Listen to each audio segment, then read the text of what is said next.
저희 만들어주시고 교수님한테 배웠는데. 좋은 자리 도와서 기회를 주시는 교수님 감사드립니다. 모임이 인터내셔널 포럼인 관계로 또 저희 앞에 또 외국인들이 많으니까 제가 지금부터는 영어로 진행을 할 예정이에요.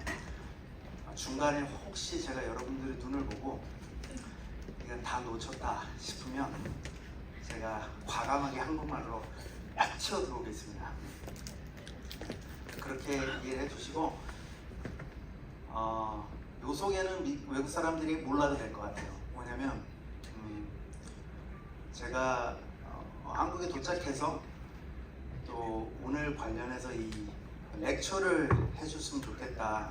그랬을 때 제가 대상이 누구냐 물어봤거든요. 대상이 대학원생들이다 이런 얘기를 들어서 그럼 이제 제 전공이 측정평가 쪽이니까 그래도 기본적으로 관심 있는 좀 방법론적인 얘기를 하나 나누면 그래도 좀 이런 얘기는 처음 들어봤는데 그러면서 좀 이제 공감할 수 있는 얘기면 어떨까 싶어서 갖고 온 얘기예요. 이게 제가 새롭게 여러분들한테 지금 뭐 따끈따끈한 연구 소개는 아니고 다만 여러분들이 연구를 진행하는데 프로젝트를 진행하는데 굉장히 좀 도움이 될 만한 얘기니까 그렇게 이해를 해주시고 제 얘기를 들어주셨으면 좋겠습니다. So I'm going to speak in English from now on. My name is Min-Soo Kang. I'm currently a professor and a program director of sports analytics at University of Mississippi. Briefly introduce myself a little bit. I had my bachelor's and master's degree in Seoul National University in Korea, and I came to United States in year 2000. I had my PhD in University of Illinois for 4 years of training, and after that, I got my first job at Middle Tennessee State University. About 13 years of faculty position and promoted to full professor. I had an opportunity to join University of Mississippi as a department chair. So I had 5 years of department chair, and right now that I'm currently a program director of sports analytics. We have our area called measurement evaluation, used to be measurement evaluation kinesiology. Terminology has been changed. We are currently happily to say that sports analytics is our area, and in fact that the day after tomorrow that I'm going to present about some growing rising sports analytics program in US. So hopefully they will meet again to have my presentation related to that topic. Okay, so today topic one presentation is a reliability methodology, and one of the reliability methods, generalizability theory.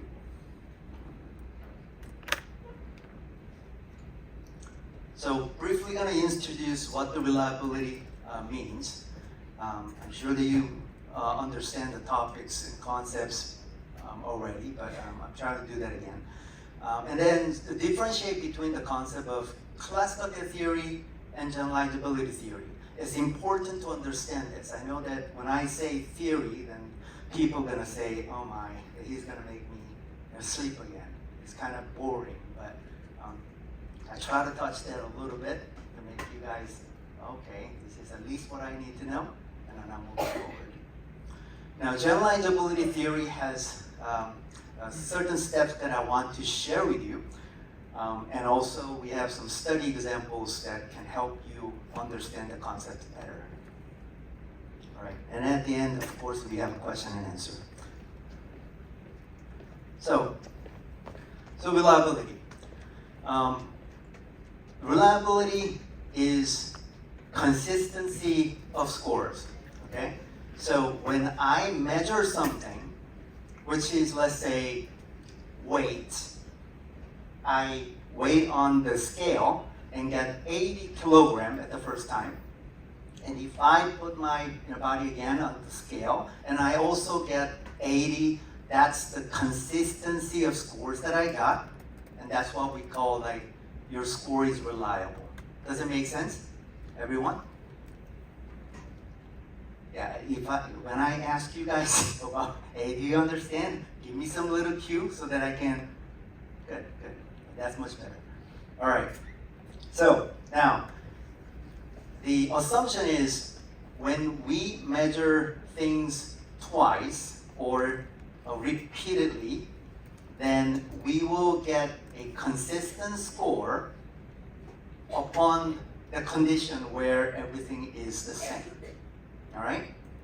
Now, so some of the terminologies that you might already know is consistency, agreement, and stability, and so on. Now, reliability is, and also the concept of validity, like accuracy-wise, those two are the fundamental but very important concepts. And that should be clear and then also established if you wanted to say the quality of research and projects is good. So,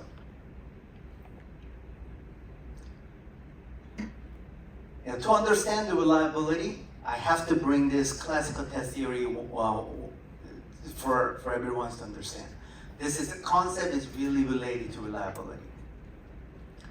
When you see the classical test theory, the formula is that simple, called like X is equal to T plus E.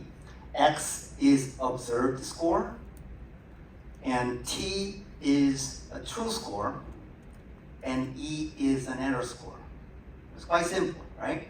Going back to the example that I had earlier, when I say I tried to weigh on the scale and I got 80 kilogram. Remember that? Now, when I say 80 kilogram, that is the observed score. Now, that observed score has what? True score, which we don't know, but plus an error score. Make sense?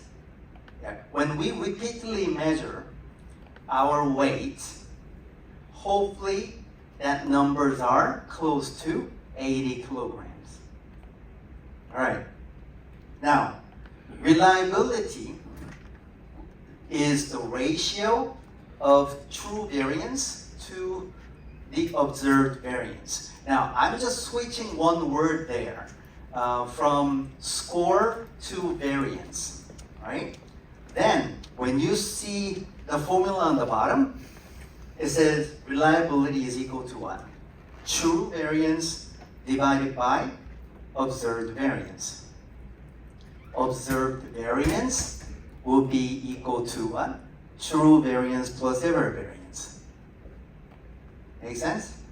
So, if we have an error variance that is very small, let's say error is very small, then in the formula, what we have left is high portion of true variance from the numerator and denominator, right? So the reliability value is close to 1. That is very reliable, consistent. If you have a large error, then the story will be different, right? A large error, then many portion is on error variance on the bottom, so your R value will be close to 0. So that's the concept you understand, you're good. That's all I'm gonna say with the classical test theory.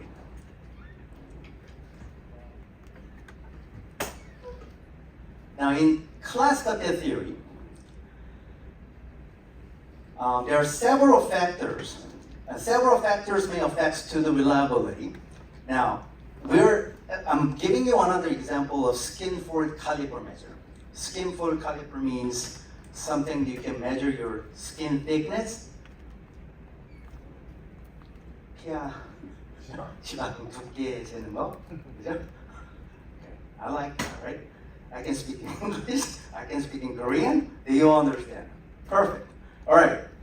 Now, when you're measuring skin fold, like using skin fold caliper to measure your skin thickness, there are so many different factors you have to think about. One is, what about you're using different brand of skin fold caliper? something is very good and something is very cheap ones. What about tester? Hey, I'm very novice ones. I don't know how to do it. I don't know even what the body composition is. But some of them that train under exercise physiology lab, kinesiology, who knows how to measure at least once on your skin fold level, then of course the accuracy level will be going higher. Make sense? Right? Yeah, so many different things, location of your measurements, whether it's gonna be like triceps or thigh or even chest, different types of measurement too, in the morning or afternoon. Those are what we call like different factors that can affect to the value or measurement. Now, the reason that I brought this concept of classical test theory up is trying to show you a very simple but effective way to say, hey, there should be more than just classical test theory. So here's the problem. We know this x is equal to t plus e. Now, how many e that you see from the formula? Just only one, right? So, in classical test theory, they assume that there might be so many different factors, but I'm going to treat that as one source. Well, hold on a minute. I know we have different testers, we have different locations, different time, but you know what? I don't care. We're going to consider everything as a one error. If we, let's say, control that, some of the factors very significantly affects to the value, then we should control that, or others, isn't it? Your reliability are really going to be better, right? So that's the idea that comes from. So now, relatively new measurement theory is what we need to discuss about, okay? Now, classical test theory is gone. Now we're focusing on the generalizability theory, where it says generalizability theory can help you estimate multiple different sources of error. Okay? I gave you an example here with different occasions, like time, and also different raters. It could be something that we already discussed, different locations and so on, right? All right. Now, there's another term that you might see in the slide that can catch your eye. It's like ANOVA, right? Hey, I think I know that one. Analysis of variance, right? Now, generalizability theory, again, identify different sources of measurement error and also design the best protocol to maximize reliability. Make sense? Right. 여기서 한국말 들어가야 될 것 같아요. 중요한 얘기를 딱 하나만 기억하시면 될 것 같아요. 클래시컬 테스트 티어리는 모든 팩터들을 다 중요하다고 생각할지 모르겠지만 단일 오차 항으로만 인정을 해. 그래서 신뢰도를 추정하는 데 있어서 분리를 못해요. 일반화 가능동 이론이라는 것은 그 여러 가지 팩터들을 고려를 해보겠다는 얘기예요. 그러면 우리가 어떤 얘기를 할 수가 있냐면 나중에 신뢰도를 높이려면 2번 이상을 제외하고요. 신뢰도를 높이려면 한 곳만 재선 안 되고 다른 곳도 재야 돼요. 막 이런 얘기를 할 수가 있는 거예요. 근데 클래시컬 테스트 티어리 여러분들이 알고 있는 크롬바 하나, 뭐 ICC, 뭐 Intra-Class Correlation Coefficient, 뭐 금내 상관계수, 통계책을 읽어서 알아요. 네, 그런 거 보면은 그 표현들을 그거 어떻게 분리하지? 이렇게 고민할 수 있잖아요, 그죠?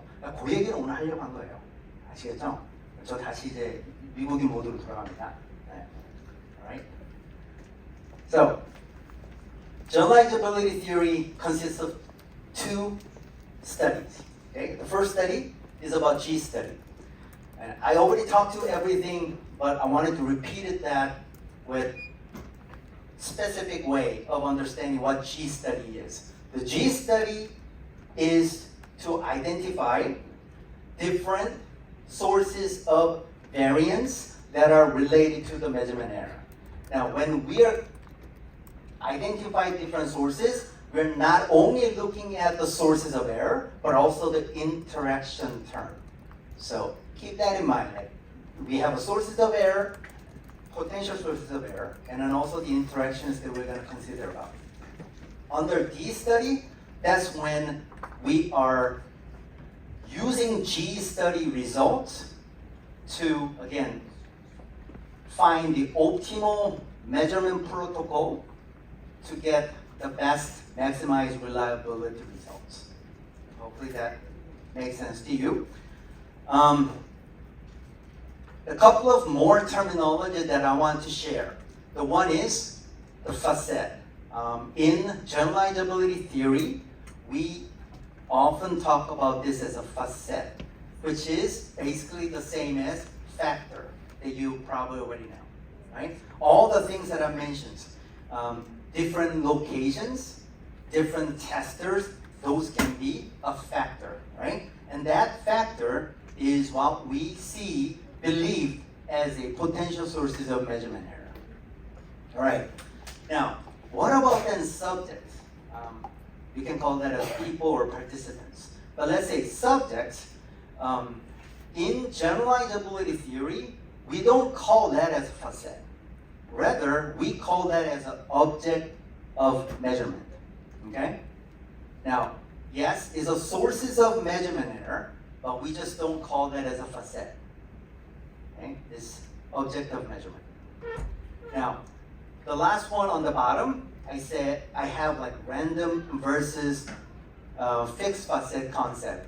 Now, the facet, we need to make sure whether that is random or fixed. Like, let me try to give you an easy example to make sure what's one to another one is. In the random facet concept, every level of your factor, like facets, can be randomly selected from the population. I will say one more time. The level of your factor, like facets, can be randomly selected from the populations. So let's say we have a factor, like facet, called raters. Okay? Rater 1 can be randomly selected from a pool of big raters, right? Second rater, third raters, those are randomly selected. So we call that as a random facet. When you cannot randomly select it, that's when we say that's a fixed facet. All right? Now, here's the example. I have it called like types of day.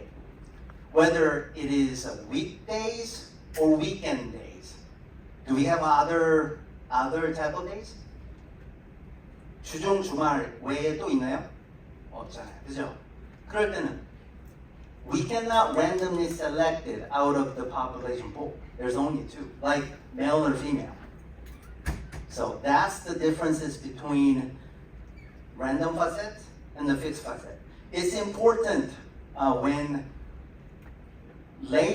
we modeling it and then analyzing the data, depends on whether you're random facet or fixed facet, the reliability values can change a little bit. Don't worry about it, that's not what you're doing, that's what computer is doing. But something that you should know about it. Right? So there are four main steps in G-study. Again, you know that I'm very exaggerating it right now and trying to see everyone's eye and try to go over things together because I think that it's important. You guys come over here and sit down and try to learn something, right? I'm trying to deliver that. So, yes, follow me. I'll get you there. All right. Now, there are four things. We're going to go one by one quickly. Something that is tangible. You can do it. Now, first step is, before we go on the first step, I just wanted to share one data set, something that we can follow the steps together, right? here's a data set with 10 subjects and then one facet, which is like days. Now this is basically the scores from volleyball like ability scores that was rated by a teacher. So a teacher rated subject 1 on day 1 out of 1 to 5. 5 is very good level, 1 is very bad level, right? And you can see on day 1, the score 5, and on day 4, the score 4. And then total for that subject number 1 is equal to 16.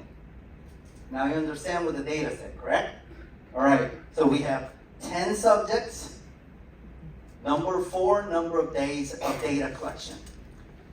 Now, in the first step in generalizability theory is to identify what is your facet and what is your object of measurement, right? In that case, our object of measurement is very clear. Students, like subjects. There were 10 subjects, right? So we got that, which is like S right there on the diagram on the left side, that's the subject. On the right side, you see a initial D, which is a day's facet. There's one facet, how many levels? 4 levels. Okay? Good. It's a very simple design. Basically we called one facet cross design as S times D. And then the sources of measurement error out of this is subjects, days, and interaction between those two. Right? Move on. Now, second step, we're going to perform the ANOVA. I am sure at least in your master level, you at least see this table before. Whether it's come from SPSS, R, or some textbook, and so on. Anyway, I don't care how you're going to get that number, but the table looks very familiar to me. Okay, now, on the far left side of the column, you will see that there's a sources of variation called subjects, day, and interaction between subjects times day. In more like better way to say interaction between S times D is what we call the random error. So just when I say random error, that's what random error is. Move on. On the right side, I highlighted in red called mean squares. This is the value that we're going to use. Okay? So get familiar with mean squares and then move on. The third step, which is very important step, I know that I have a lot of symbols here, sorry, but I'm trying to make it simple again. Now, on the left side of the table is what you already seen before, like ANOVA table. Now, on the right side, you see there is a red word called expected variance components. That means I wanted to find out what is the unique variance for each sources of error. All right, so here. Do you see the red box now suddenly changed to the middle? Do you see that? Okay. Now, I told you that I'm going to use mean squares. Now I have another red box in the middle, and also there is one variance like sigma square sub S and sigma square sub D in the middle box that was highlighted in red. And the reason is this. When you see the sources of errors include not only the unique variance, but also interaction term, like S times D, in everywhere. Did you see that? The first line, do you see the n sub D, sigma square sub S plus, there is an interaction on the right? So, what we need to do is, we're going to take those interactions out of it and try to leave only unique variance for each sources of error. So that's when you see on the far right, that's when I have unique variance for the subject is 0.715 and unique variance for days is 0.243. And when you see the interaction S times D, which is the same as itself, so 0.53 is the unique variance of that. I hope they follow that.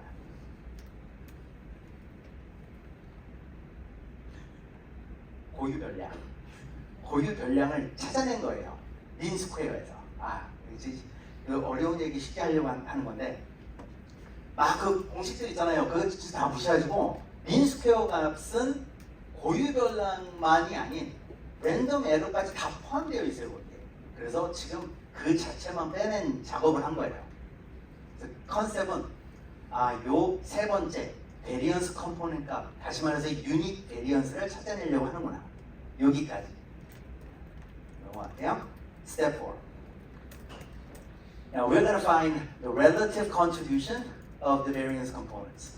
So you know from earlier in slides where 0.715 was unique variance per subject and so on, right? So I just basically copy and paste it in the middle column, and then what I did is add those numbers up.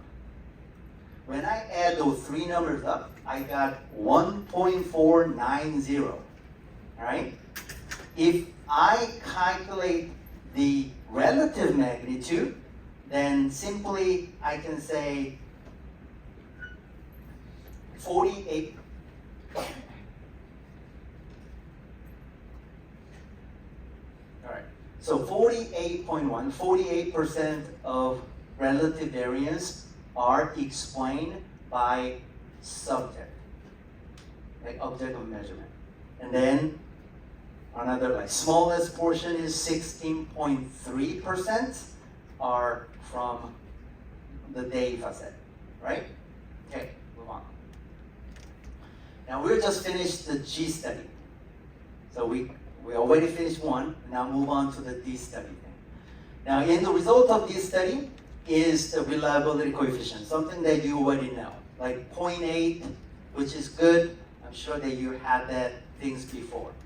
So anything with 0.8 and higher value is what you're looking for. Now, there is a G coefficient and phi coefficient values. We also call that as a relative and absolute, and I'm going to talk about that in the next slide.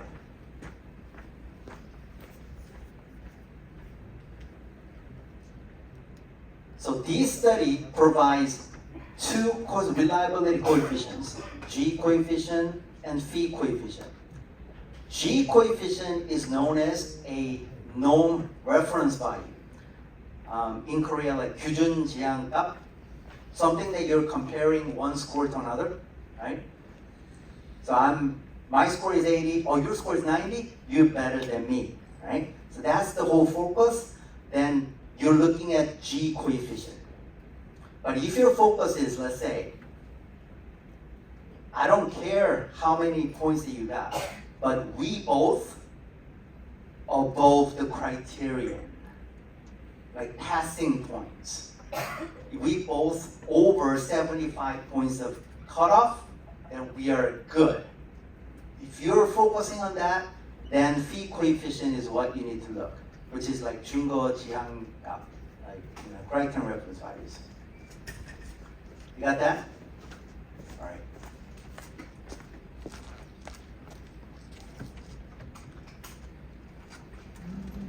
Now this is another slide to show you the formula for G coefficients and the phi coefficients.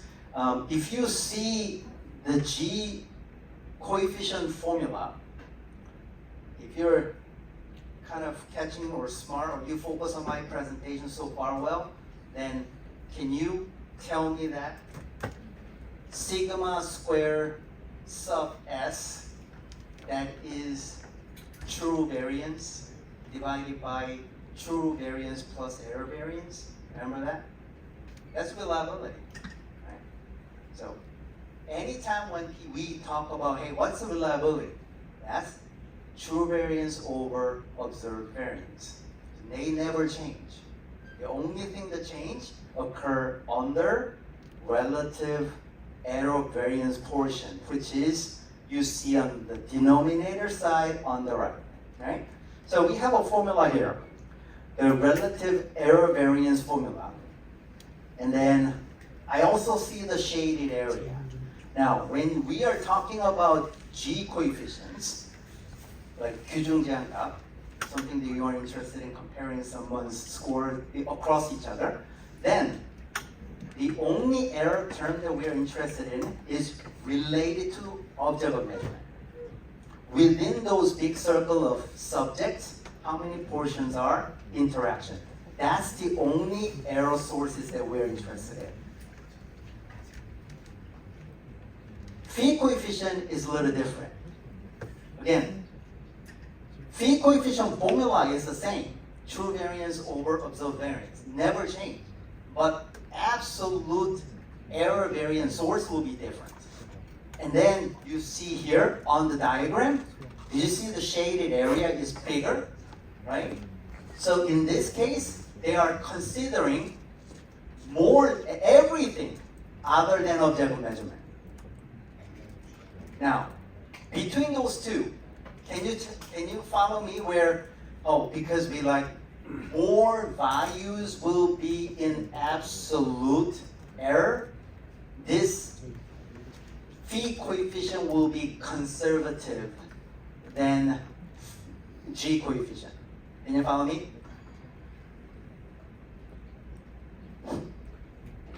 phi coefficient 값이 밑에 absolute variance라고 하는 그 에러가 있잖아요. 그 에러가 더 많은 포션을 차지하니까 상대적으로 분모 값이 커지면은 상당히 reliable 값이 작아지겠죠. 그래서 이게 더 작은 걸 의미하는 거예요. 뭐에 비해서? G coefficient에 비해서. 그거를 설명하려고 했던 거예요. 발표를 할 때 앞에 있어 보면 그래서 학생들의 눈이 저를 막 쫄아지게 보이는 게 느껴지거든요. 근데 그 사람을 위해서 한마디를 더 해야 될 것 같아요. 그래서 한 번까지 이해를 해주시고, 자, 넘어가겠습니다.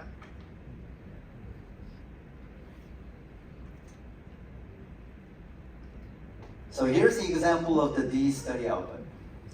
I know it's a little messy, but something you should focus on is on the far right, which is Gen coefficient, which is like G coefficients that we already seen.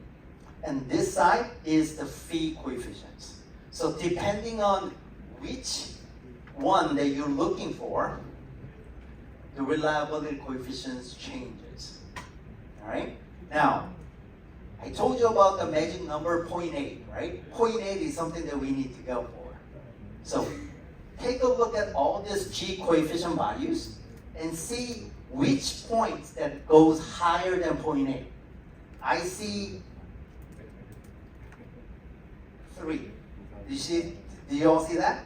Okay, means we need only 3 days of valuable ratings in order to get reliability of 0.8 and higher. Do we need 4 days? We don't. 3 days are good enough. Make sense? Now, on the right side, story is a little different. It says phi coefficient, a little conservative again. Now, this values to reach 0.8, you have to have 5 days. So depending on, again, what conditions or what's your purpose of using your score, you have to go with G coefficients and phi coefficients.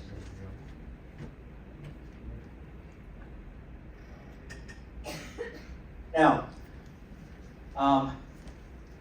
since the calculation steps and all those computations that I showed with you, and if you probably had a statistics course already, where you can calculate the mean square values and sums of square and everything, right? So technically, you can calculate this in here. All right? I can do that. Yeah, we all can do that. Now, we don't have to. So the link that I have here is from University of Iowa. There is Dr. Brennan, who is a reliability big guy who developed this Genova program and share free. Okay? So you can actually run generalizability theory using Genova program. It's not a fortune anymore. So all you can do is you look at the data. Input file form. There's also a manual, so easily fileable. Okay. Now, I don't know how many of you are familiar with a JASP program or Jamovi. Anyone? Have you used Jamovi program before? Okay. Now, Jamovi program that has a generalizability theory function. So you can actually click that and then enter the data to get the results. Interestingly, the ones who developed the code is Korean. And then he has the module name called like Seoul Metrics. So you have to use that Seoul Metrics to create those module, and then generalizability theory analysis can be done after that.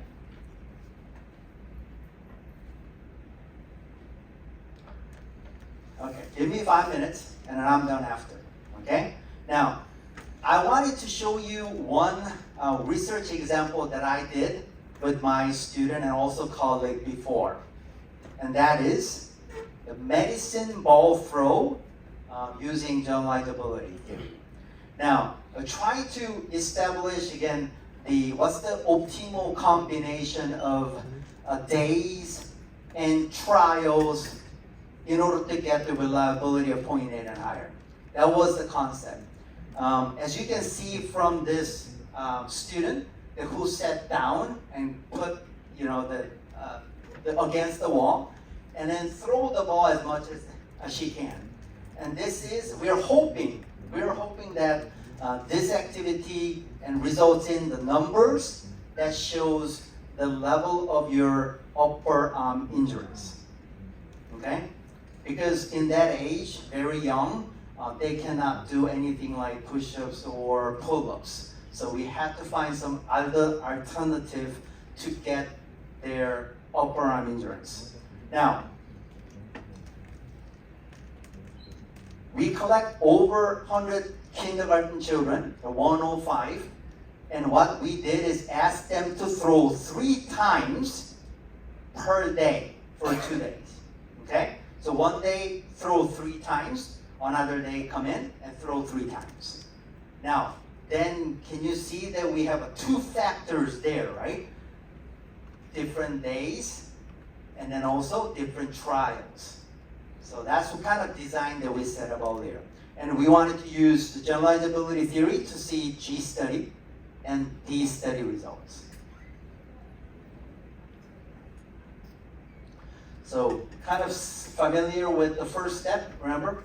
Identify the object of measurement and facets. So here, object of measurement is our kindergarten children like participants. And then we have 2 facets. One facet is related to days, 1 day and 2nd day.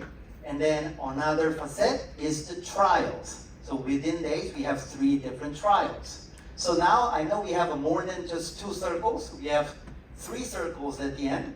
And having sources of error as P, D, T, and also P times D, P times T, D times D, and then later random error in the middle. Make sense? Okay. And this is, now assume that we did ANOVA, right? And here's the variance components value. So each sources of variations, like 7 of them, that has a relative variance percentage, which is located on the far right. And then you can see here, the largest variance that occupied or explained this entire variance is from the participant source. Make sense? Do you actually know what that means, by the way? The largest variance that we found from this result means variance is a measure of differences, correct? Right? If the values are separate each other, like not close but separated, more the distance that you have, variance values goes higher. So now, think about this way. The largest percent of variance that we found means there are inter-individual variability that high. And then values related to days and trials are minimal, almost none. And then still we have 17%, about 70% are we call the random error that we cannot explain. Alright, 이건 한번만 한 번 더 할게요. 정말 중요한 얘기야. 보통 우리 그 피험자 간 별량 이런 얘기 많이 듣죠. 피험자 간 별량이라는 것은 내 값이 나의 스코어가 다른 사람의 스코어보다 멀리 있다 이런 얘기잖아요. 그런데 이 전체 베리언스를 100%라고 봤을 때 그 설명력이 가장 높은 것은 피험자 간 별량이다 이 얘기예요. 그리고 아직까지 17%는 우리가 어떻게든 설명하기가 어렵다. 우리가 생각했던 데이, 날과 또는 그 트라이얼, 몇 번의 시도 이런 것은 그렇게 크게 설명을 하고 있지 못하다. 아시겠죠? 자, 넘어갈게요. So, here's these study results, and think about it. The tables that I shared earlier with little messy ones. Remember that we looked at G coefficient and phi coefficient on the far right side. Now, I didn't bring that table here, but I summarize it and then make it simpler. Okay? Now, here's the days facet on the far left, and then trial facet on the second column, and we have a G coefficient because I'm interested in comparing my scores to another as more like Kyujunka, right? So, in this case, things that catch my eye is 0.851, which is higher than 0.8, right? When you draw the line, what do you learn? Well, I only need a 1 day, 2 trials, then I can get reliability of 0.8. Make sense? Do you also see this? Number 3 means if I measure 2 different days, you can do only once, right? I don't need 3 different trials anymore. It's just 1 trial, 2 different days, or just 1 day, 2 different trials. Okay? So the results that we shared in our article at that time is that at least 2 trials are all we need. If it can be done by 1 day or it can be done by 2 days, but 2 trials are good enough to get your reliability 0.8 and higher. And then medicine ball throw that seems to look like is a good measure as a reliable measure for upper arm endurance for kindergarten. So that's the conclusion we made. Yet, a very important thing that we also mentioned is validity side. And we haven't checked the validity design at all. Okay? Validity is more important even than reliability. So that was a kind of recommendations we had at the end so that our paper was published and focusing on using generalizability theory and showing the optimal, again, design for the medicine ball throw scores. Hopefully that makes sense to you. All right? Okay, here's the last one, summary. So the purpose of these presentations that I gave you is to show you there is a different ways to establish reliability, and one of the things that we learned today is generalizability theory. We see that there's a lot of benefit of it. I see it mostly. I'm sure that some of you can agree with me. The problem is we haven't seen that much in the field outside of measurement area. All right, huge impact can be done for the exercise physiology group, and we even, let's say, if you're in the sports management marketing, generalizability theory can be still kicking in. Something like how many number of items do we need? Like, I know everyone just say, hey, 10 items, here's one scale that I wanted to use to measure their confidence level. Why 10 items? You know, maybe their 7 items is good enough to measure reliability, right? 0.8 and higher. Different scale, like subcomponents, how many subcomponents we need to have. Because all those things can be question and answer. So hopefully this presentations kind of give you some idea. At least I heard about generalizability theory today, and then I might be able to use that with some help on the programs that I share with you. All right? All right, that was the end of my questions, my presentations. Thank you.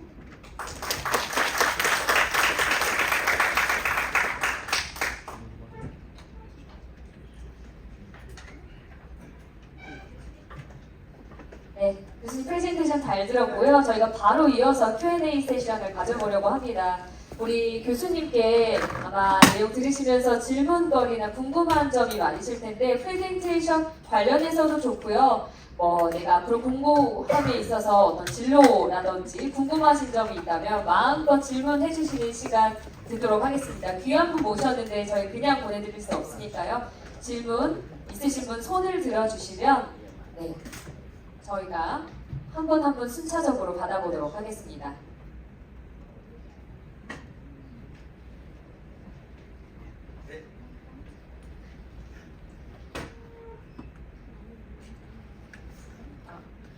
Hello, I'm Young Jae-ho, and I'm currently a master's student in the Sports Training Plus program at Gyeonggi University. Thank you for your presentation today. I have a question that extends beyond the main content of your presentation. I'm interested in writing a thesis on fan experience, and I was wondering if you could recommend any research approaches or analytical methods for studying such emotional and experiential topics. Do you want me to talk in English or do you want me to talk in Korean? Alright. 영어 발음도 너무 좋고 질문도 너무 좋았어요. 연재 학생? 네, 잘했습니다. 질문의 요지는 뭐였냐면 발표를 좀 잘 들었다. 제 칭찬한 겁니다. 그 구체적인 것은 팬 인게이지먼트에 좀 관심이 많대요.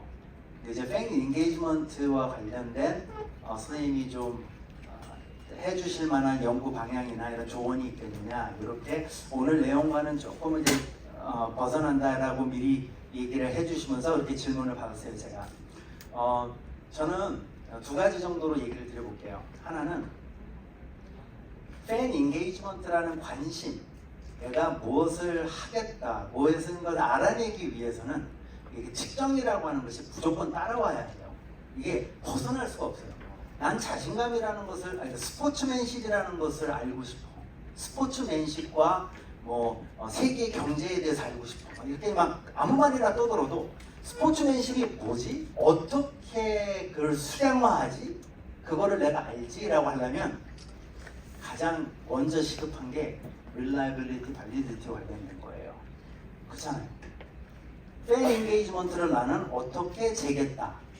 사전에 보니까 하버드 대학에서 어떤 툴이 있대요. 그걸 이용을 해가지고 팬 인게이지먼트를 쟀어. 그럼 그것이 신뢰로운가? 그 값을 내가 믿을 수 있나? 얼마나 정확하지? 그러면 신뢰도와 타당제된 개념도 알아야 하고, 그러면 자연스럽게 이 도구가 한번 컨시스턴트 값을 갖느냐, 아니면 내가 재고자 하는 걸 재느냐, 이런 노력이 있어야 할 것 같다는 게 첫 번째.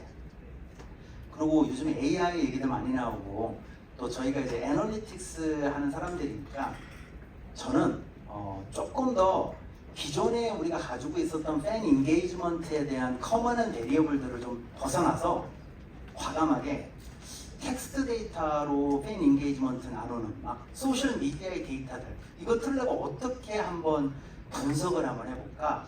이런 접근을 해보면 아마 제가 작년에 그 우리 컨퍼런스 했을 때도 와서 봤는데 이렇게 텍스트 마이닝 같은 방법들 그리고 또 꼭 우리가 아까도 얘기했지만 숫자가 아닌 그러니까 기존에 우리가 알고 있었던 방식이 아닌 조금 더 스트럭처하지 않은 언스트럭처한 데이터들 형태로 한번 분석을 해보는 그런 노력을 그때는 해보는 게 좋을 것 같다는 생각이 들어요. 네, 팬 인게이지먼트 관련해서 보통의 방법을 벗어나서 접근을 해보면 더 좋을 것 같다라고 조언을 해주셨습니다. 다음 질문자 있으시면 또 손을 번쩍 들어주시면요. 저희가 좋은 질문을 하시면 또 좋은 답변을 받으실 수가 있습니다. 여러분 이 시간이 아무 질문이라도 다 괜찮아요. 미국에 어디를 갔더니 뭐가 맛있더라 뭐 이런 얘기 물어보고 싶으시면 그런 거 물어보셔도 됩니다.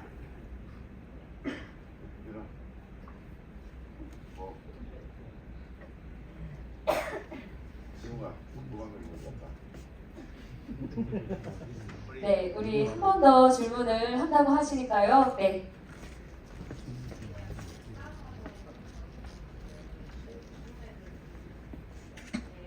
설명을 네, 저희 학교 박사과정은 이제 헬스 앤 키니시올로지라는 디그리로 나와요. 헬스 앤 키니시올로지 디그리 안에 네 가지의 저희가 이제 관심 영역이 있어요. 우리는 엠퍼시스라는 표현을 쓰는데 뭐 스페셜라이제이션이라고 할 수도 있고 컨센트레이션이라고 할 수도 있어요. 거기에 보면 엑서사이즈 사이언스가 한쪽이고 퍼블릭 헬스가 한쪽, 스포츠 앤 레크리에이션이 한쪽, 그리고 스포츠 애널리틱스가 한쪽이에요. 그래서 지금 미국에 스포츠 애널리틱스 박사과정 관련된 프로그램은 저희 학교가 유일해요. 네. 그리고 보통 제가 내일 모레 발표할 때 이 얘기를 잠깐 할 건데 저희 학교 4년 프로그램 되고요. 네. 그리고 펀딩의 기회도 있고 그리고 이제 지금 미국의 현재 스포츠 애널리틱스가 난리가 났거든요.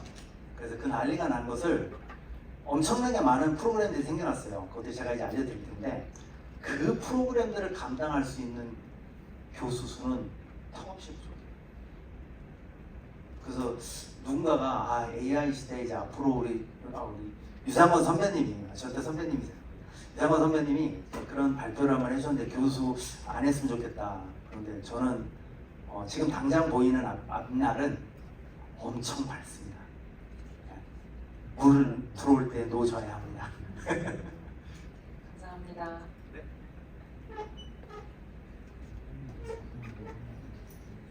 안녕하십니까. 스포츠 DNA 플러스학과 오소빈입니다. ECCP는 이제 강이 좀 아름답다고 하는데 어떤지 좀 설명을 좀 해주실 수 있어요? 제가 그걸 보러 가는 게 꿈입니다. 그 CCP 강을 아름답다 얘기를 하시기 쉽지 않은 나이인데 그 미시시피 강이 가장 큰 강인 건 아시죠?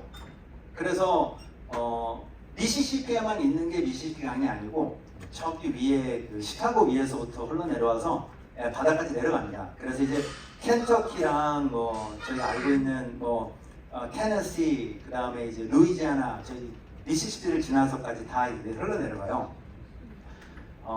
강만 놓고 보면 정말 볼만한 강들은 더 많은데 아마 우리가 이제 그 한국에서 익히 알고 있는 노래들이 그 미시시피 강을 자꾸 던지는 것 같아요. 그래서 이제 켄터키에 가면은 그 미시시피 강, 스와니 리버 해가면서 이런 표현들을 쓰는 게 그것이 이제 정서를 좀 불러일으켰다라고 저는 그렇게 얘기를 드리고 싶고 오히려 미시시피는 여러분들 그 블루스라고 하는 노래 있잖아요. 장르. 블루스 노래 좋다 뭐 이런 얘기하죠. 저는 블루스라고 했는데 그것이 원천이 거기에요. 그래서 그 블루스라고 하는 그 음악의 흑인 음악 그런 이제 어떻게 보면 감정을 호소하는 음악을 쫓아다니는 그 트레일도 있고 그래서 그거를 한번 계획하고 여행을 하시면 제가 볼 때 그 나름 또 의미 있는 여행거리가 될 거라고 봅니다. 감사합니다. 네, 미시시피 강에 대해서도 질문해 주셨는데 뒤편에 우리 질문 또 받아보겠습니다. 네, 교수님 안녕하세요. 저 한국스포츠과학원에서 온 조현주라고 합니다. 저희 스포츠 정책 연구실에서 일을 하고 있는데요. 저희 오늘 주제들 중에 사실은 제가 교수님, 저는 퀄리테이티브 리서치를 하는 쪽이라서 오늘 교수님 주제들 중에 제일 어려웠던 것 같아요, 저한테는. 근데 제가 궁금한 점은 미국의 지금 애널리틱스 관련된 연구들이 굉장히 붐을 이루고 있다고 말씀하셨는데 혹시 이 국가 정책이나 주 단위 정책과 연결을 해서 스포츠 관련 정책과 연결을 해서 지금 리서치 방법들이 뭐 사용된다든지 리서치 방향성들이 좀 정해진다든지 이런 부분들에 대해서 좀 아시는 게 있으시면 말씀 부탁드립니다.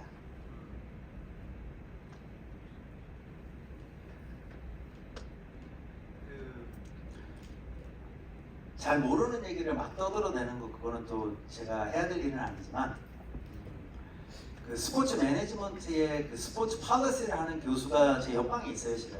그래서 이제 그 친구가 관심 있어 하는 영역을 최근에 봤더니 그 미국의 그 스포츠에 요즘에 그 아마추어 스포츠에 NIL이라고 도입이 되어 있죠. 그래서 Name, Image, Likeliness라고 해서 그 요즘에 저희 대학 스포츠가 약간 이제 프로 스포츠처럼 변했어요. 그래서 이제 학생을 우리가 리크루트를 할 때 그 학생에게 얼마 정도의 돈을 주겠다. 그래서 이제 그거를 이제 학교를 정하는 또 하나의 기준으로 나와서 그것이 현재 학교 스포츠에 영향을 어떻게 주고 있는지 그것이 또 어떤 교육과 또 어떤 영향이 있는지 막 이러면서 그 친구 관심을 갖고 연구하는 것을 보면 아마 스포츠 정책 그쪽도 그게 하나의 파트가 아닐까 이렇게만 제가 아마 말씀을 드려보는 게 좋을 것 같아요. 그러면 교수님 그런 방향의 연구에서 지금 말씀하신 것처럼 저희가 오늘 제가 사실 온 이유는 AI가 어떻게 접목이 되는지에 대해서 좀 궁금해서 왔던 거거든요. 그래서 네. 혹시 AI에 관련돼서 스포츠 정책 연구가 좀 연결될 수 있다면 어떤 방향성이 있을 거라고 생각하시는지? 제가 이렇게 한번 빗대서 설명을 한번 드려볼게요. 저는 이제 메타 분석을 하는 전문가예요. 오늘 이제 내용은 실은 이제 제가 측정법과 백그라운드를 갖고 있어서 가져온 얘기였지만 메타 분석 연구를 하면 이게 가장 그 에비던스 베이스드 피라미드의 상위에 속해 있어요. 그래서 그만큼 우리가 신뢰로운 그 연구 어떻게 보면 방법 중에 하나이기 때문에 이렇게 했는데 제 박사과정 학생이 지금 요즘에 트레이닝을 애널리틱스를 받고 있잖아요. 근데 그 친구의 관심이 웨어러블 디바이스인 거예요. 웨어러블 디바이스. 그러면 저희의 트레이닝이고 그러니까 제가 학생들을 가르치고 저희 쪽에서는 할 수 있는 일이 뭐냐면 그 선행 연구들 그 웨어러블이 얼마나 정확한지에 대해서 우리 한번 모아보자. 그러면 그 모아본 그 페이퍼들을 가지고 메타 분석을 할 수 있지 않겠느냐 이거잖아요. 근데 AI 트레이닝을 저희가 시키고 있고 또 그것의 입장에서 저희가 이렇게 접근을 해보는 거예요.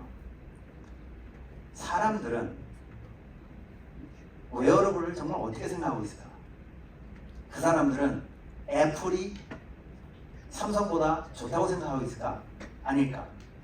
요것은 재밌게도 그 사람들의 그 커뮤니티에 좀 들어가 보면 우리가 얘기하는 인스타그램이나 뭐 X 같은 데 들어가 보면 그런 해답을 찾을 수 있더라고요. 물론 지금 현재 X나 뭐 그러니까 예전에 트위터, X나 인스타그램이나 제가 페이스북이나 원하는 것을 API 돈 내지 않으면 쉽지가 않아요. 그지만 레딧 커뮤니티라고 있어요. 레딧이라고 하는 그 또 다른 그 SNS 공간이 있는데 거기에는 저희가 좀 액세스할 수가 있거든요. 거기에 애플 커뮤니티와 삼성 커뮤니티를 뒤져서 걔네들이 웨어러블과 퍼셉션을 보는 그 애큐러시를 보는 사람들의 시각은 어떤지 그거를 메타 분석하고 접목을 시키면 요 조금 좀 시각이 좀 다르지만 얘기거리가 좀 나오겠다. 이렇게 시작을 한 거거든요. 제가 이 얘기를 왜 드리냐면 스포츠 정책 쪽에서 조금 전에 말했을 예를 들어서 NIL이라고 하는 것을 접근하는 방법, 기존에 어떻게 해서 그 사람들의 관심 정도 아니면 그 사람의 이제 인베스트먼트 같은 것들을 알아내는 인덱스 말고도 AI를 통해서 우리가 쉽게 얻어낼 수 있는 데이터들이 많이 있다. 근데 그 데이터들을 우리가 모아서 그것이 얼마나 효율적인 거를 볼 수만 있다면 그러면 이게 좋은 시도가 되지 않겠느냐, 이렇게 생각을 해주시고 접근을 하면 좋을 것 같아요. 좀 더 구체적인 얘기를 제가 선생님 입장에서 드릴 수 없었던 거 좀 양해를 해주시고 이렇게 해서 설명을 한번 마쳐볼게요. 네, 감사합니다. 네, 뒤쪽에 또 질문. 네, 교수님 안녕하세요. 페이스북에서만 인사드렸던 것 같은데 직접 강연 들을 수 있어서 너무 영광이었습니다. 저도 뒤늦게 글로벌 스포츠 매니지먼트 공부를 하면서 작년에 논문을 썼는데 방금 오늘 설명해 주신 이런 정량적인 포뮬러가 너무 어려워서 정성적인 방법으로 무사히 마무리는 할 수 있었는데 나중에 기회 되면 좀 더 공부해서 관련된 질문이 있으면 또 드려보도록 하겠고요. 조금 오프 더 탑픽일 수 있는데 저희 대한민국이 2036년 올림픽 유치를 위해서 지금 많은 고민을 하고 있습니다. 근데 지금 한국어로 진행되니까 또 해외 또 미국에서 또 28년 LA 올림픽을 준비하는 걸로 알고 있는데 요즘 또 공교롭게 LA에 사건 사고들이 좀 많은 것 같아요. 대한민국이 2036 올림픽 유치를 성공하기 위해서 지금 일단 전주가 호스트 시티로 이제 계속 이제 작전을 또 세워서 성공을 하기 위한 또 큰 여정을 하고 있습니다. 이제 인도, 카타르 등이 좀 저희 강대국으로서 인도의 인프라 대비해서 이제 또 IOC와의 관계성으로 인해서 릴라이언스를 등에 업고 또 좀 리스트 상에서는 또 상위 또 후보군에 오르는 것 같기도 해요. 그러니까 이런 또 경쟁 국가를 또 타국에서 바라보시면서 또 대한민국 국민의 또 한 분으로서 어떻게 저희가 2036을 전략적으로 접근하면 좋을지 고견 간단히 부탁드리겠습니다. 감사합니다. 큰일 났네요. 제가 여기 왜 왔을까요? 진짜 대한민국 국민으로서 너무 좋을 일이죠. 그런 일이 있으면 또 한번 스포츠로서 한 대 뭉칠 수도 있고 또 저희가 스포츠로 강대국이 됐는데 그런 부분에 있어서 또 한번 시너지를 받아서 더 나은 진짜 그 위치에 오를 수 있다는 것만 생각해도 이제 감격스러운데 지금 제가 모르겠어요. 그 마음은 아마 이렇게 응원하고 싶은 그런 마음은 맞는데 제가 그런 쪽을 이렇게 코멘트 한다라는 것이 오히려 좀 부끄럽고 김동현 교수님 앞에서 있는데 좀 막 불러드리고 싶어져요. 그래서 요 다음에 기회가 내일하고 모레도 저희 모임이 있으니까 그때 요 토픽으로 한번 다시 얘기를 나눌 수 있으면 좋겠습니다. 네, 긴 시간 우리 Q&A 세션과 프레젠테이션까지 진행해주신 우리 교수님께 다시 한번 큰 박수 부탁드립니다.